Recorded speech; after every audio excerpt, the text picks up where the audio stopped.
Hi guys, welcome back to my YouTube channel. My name is Temmy and I am a YouTuber based in British Columbia in Canada. To my old subscribers, thank you for sticking around and going on this journey with me. And to my new subscribers and those who are coming across this video, please like, share, comment, and subscribe and watch my old videos. I bring you content on education, career, and lifestyle in general and life in Canada. As you all know, I was a student before and now I am on a work permit, so I continue to share videos on what can benefit you if you are looking to move to Canada. Disclaimer, I am not an immigration consultant or a licensed consultant. I'm just bringing you videos based on what's obtainable, what I have done in the past, and based on my own research and some of the things I've read on Canada's website.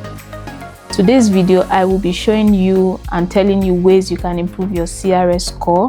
CRS means Comprehensive Ranking System, and this is a tool that foreigners who are looking to settle in Canada as permanent residents use to calculate their scores to know if they are eligible to fit into the draws that are held by Canada, and then they are able to migrate to Canada. Okay, so ways that you can improve it. I'm sure you agree with me that if you are conversant with the news and you are constantly checking, you would know that the draws have been very high. They've been so high and you are wondering, what can I do better and how can I improve my chances of getting an invitation to apply? So the first thing is, you're going to be doing an English exam, right? So I will just tell you to max out your scores in all the bands: reading, speaking, listening, writing. Try as possible to max out the scores, because the higher you get, then the higher your points would be. So somebody who gets an 8.599 points in IELTS would definitely get more points than somebody who gets maybe just a 6.5. That makes sense, right? So try as much as possible to max it out, and after you have done that, I would also tell you to get more work experience. So if you're already in Canada, you can get like Canadian work experience, work towards getting 1 year experience. That's in a permanent full-time position. Try as much as possible to get 1 year experience. If you are married, you get 35 points, and if you are single, good for you, you get 40 points. Although I still don't see the correlation in being married and what it has to do with your work experience, but that's by the wayside. So if you're in Canada already and you're able to get that 1 year experience, so people just look at it that, okay, you know what, let me wait and get like this 1 year experience because it's going to add to my score. And if you're also outside Canada, right, just continue to accumulate your experience, because it makes sense when you have like 3 years and above, your scores improve, your chances go up. Another thing would be getting an education. So now people come to Canada, to study, and this is because getting a Canadian education gives you more points. It gives you like points. So try as much as possible if you can get more education. So if you already have like a bachelor's degree, even if you're here in Canada or outside Canada, if you have like a bachelor's degree and your points are still low, what can you do? Do you want to take like a master's program, a 1 year master's program? At the end of the day, no knowledge is lost. You are not wasting time. Because when you do it, when you do your PhD or additional education gives you more points, so it's something that you may look into. Then another thing would be, if you are married and your spouse has like a good career projection, they are working, so adding them to your application, to your profile, could boost your chances.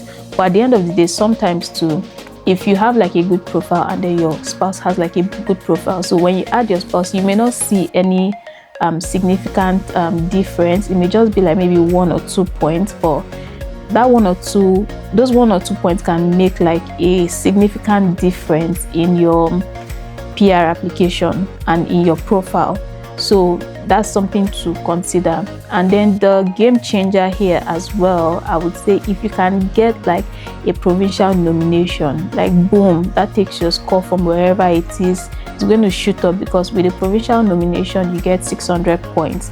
So if you are wondering what a provincial nomination is that, you know, a province nominates you. Maybe you signify interest in your profile that you feel, or if you're already in Canada and you're living in a particular province, and then you apply to the province and they nominate you and say, hey, you can come apply, we like your profile and you know what you can offer us in, for example, British Columbia. So when you apply and you know they approve it, you get that certificate of nomination, and then 600 points goes into your express entry profile. That's if you have an express entry profile and you intend to apply through the express entry profile. So you get 600 points. So 600 points in addition to whatever you have. So for example, if you have 200 points, let's say you have 200 points, even if you have like 150 points, with that 600, it takes your score to like 750. And when you look at like the trends recently, what has been like the trend, like they've done scores of like 699, they've done score of 607, you know, different things. Like, so when you get that 600, they are more likely to, you know, get an invitation to apply from the Canadian government. So we've talked about adding your spouse, we've talked about getting additional education, we've also talked about maxing out your IELTS score, and if you can get a nomination from the province, that would help you. And if you can learn a second language, and the second language here is French. I know that it is not easy, but a lot of people are, you know, looking at it that, okay, how can I boost my score? Let me go and learn French. A lot of people are in French classes and they are willing to start over again. Even people who are here in Canada, they are still learning the French language, because at the end of the day, there are some jobs that, you know, even if you have learned it and you have gotten your permanent residency, right, there are some jobs that you'll be able to apply for, because they will tell you that, oh, they are looking for like a bilingual person who can take on the role, so English or French. So if you can learn French, that's a great addition. And then you can just use like the French route, because they've been having like French draws lately. So, and the scores are like pretty low. They are pretty low. I think the last score that they did was maybe 408, if I'm correct. So 408, like if you have French, imagine you just be dancing up and down. So if you can do that as well, it will help you boost your CRS score. So just calculate all of these things. And finally, if you have a sibling in Canada, a family member, that's a close relative, if you or your spouse. So if I have a sibling, I get 15 extra points. And if I don't have a sibling and my husband has a sibling, I still get 15 extra points, because at the end of the day, we are family. So that can also help you, and it's going to give you like an edge over somebody who doesn't have a family member here. They are just doing it for the first time. So that's going to also help you increase your points in the pool. And who knows, maybe when you do all of these things and you do it right, you would eventually get an invitation to apply from the government of Canada.